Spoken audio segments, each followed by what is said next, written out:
Exercise 8.3 का 10th question देखते हैं। ये दिया हुआ है, what rate gives ₹280 as interest on sum of ₹56,000 in 2 years. Question को थोड़ा सा घुमा दिया है पर बहुत इजी है। आप देखो यहाँ पर क्या क्या चीज़ दिया हुआ है। सबसे पहले बोल रहा है व्हाट रेट गिव्स ₹280, यानी कि 280 रुपीज़ एज इंटरेस्ट। ठीक है, मतलब 280 रुपीज़ इंटरेस्ट के रूप में हमको मिलेगा। कब? जब 56,000 रुपीज़ हम किसी को उधारी देंगे 2 साल के बाद में। इसका मतलब 56,000 रुपीज़ हमने किसी को उधारी दिया और 2 साल के बाद में हमको 280 रुपीज़ इंटरेस्ट मिल रहा है। तो हमको ये बताना है कि वो इंटरेस्ट का रेट कितना है। ठीक है, 56,000 प्रिंसिपल अमाउंट है जो उधारी दिया गया, 2 ईयर्स वो टाइम है जब पैसा लौटाया जाएगा, और 280 रुपीज़ इंटरेस्ट है। लेकिन यहाँ पर एक चीज़ मिसिंग है, वो है रेट। हमारा जो सिंपल इंटरेस्ट का जो फॉर्मूला है P/R/T। रेट का मतलब वो परसेंटेज जिसके आधार पे इंटरेस्ट दिया जाता है। तो वही चीज़ पूछ रहा है कि यहाँ पर किस रेट से हमको पैसा मिल रहा है। इंटरेस्ट तो मिल रहा है, इंटरेस्ट मिल रहा है 280 रुपीज़, लेकिन उसका रेट क्या है। ठीक है, कितना परसेंट से हमको पैसा मिल रहा है वो हमको कैलकुलेट करना है। तो इसको कैसे कैलकुलेट करेंगे, चलिए देखते हैं। वाइट बोर्ड में बहुत इजी क्वेश्चन है ये। जो गिवन है उसको नोट डाउन कर लेते हैं तो बहुत इजी हो जाएगा। सबसे पहले दिया हुआ है इंटरेस्ट। इंटरेस्ट दिया हुआ है 280 रुपीज़। उसके बाद दिया हुआ है प्रिंसिपल अमाउंट। प्रिंसिपल है ₹56,000। उसके बाद दिया है टाइम। टाइम दिया हुआ है 2 ईयर्स। और हमको ये पूछ रहा है कि व्हाट रेट गिव्स, यानी कि रेट हमको फाइंड आउट करना है। क्वेश्चन बहुत सिंपल है। 56,000 रुपीज़, सपोज ए और बी का एग्जांपल दे देते हैं। एक ए है, एक बी है।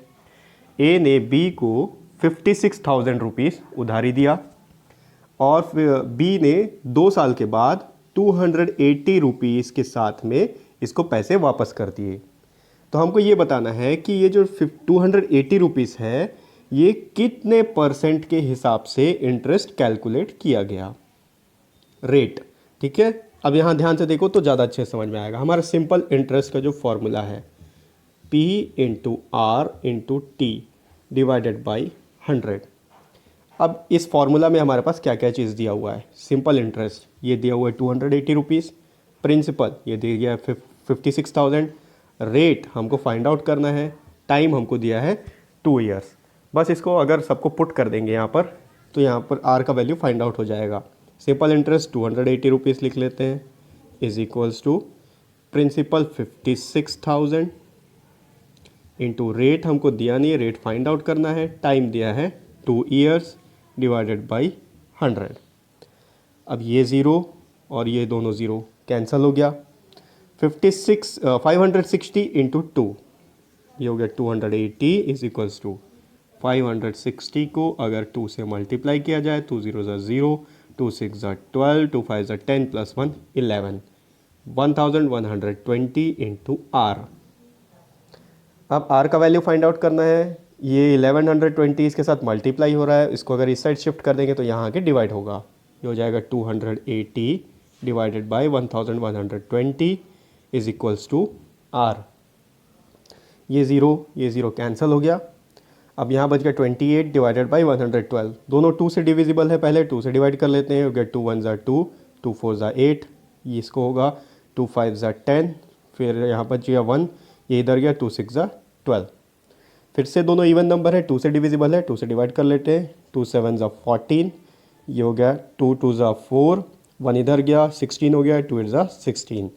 अब 7 एक प्राइम नंबर है लेकिन 28 7 से डिविजिबल है, तो दोनों को आपस में डिवाइड कर सकते हैं।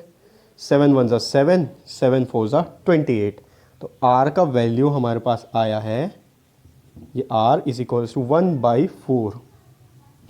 1/4। अब नीचे में क्योंकि हमारे पास इवन नंबर है तो इसको डेसिमल में हम कन्वर्ट कर सकते हैं, डिवाइड कर लेते हैं। अगर 1 को 4 से डिवाइड किया जाए तो 1 तो 4 से डिविजिबल नहीं है, पहले पॉइंट ले लेंगे, डेसिमल ले लेंगे, तो यहाँ एक ज़ीरो आ जाएगा। अब 4 के टेबल में 10 नहीं आता है, 2 टाइम्स में 8 तो आता ही है, माइनस किए, यहाँ बच गया 2, क्योंकि डेसिमल के बाद ऑलरेडी एक डिजिट आ गया है तो यहाँ 0 ले सकते हैं। ये हो गया 4 5 ज़ा 20, आ गया 0 0। आंसर आया 0.25% या 0.25%, यानी कि 56,000 में 0.25% के रेट के हिसाब से 280 रुपीज़ इंटरेस्ट होता है। तो ये हो गया एक्सरसाइज 8.3 का 10th क्वेश्चन।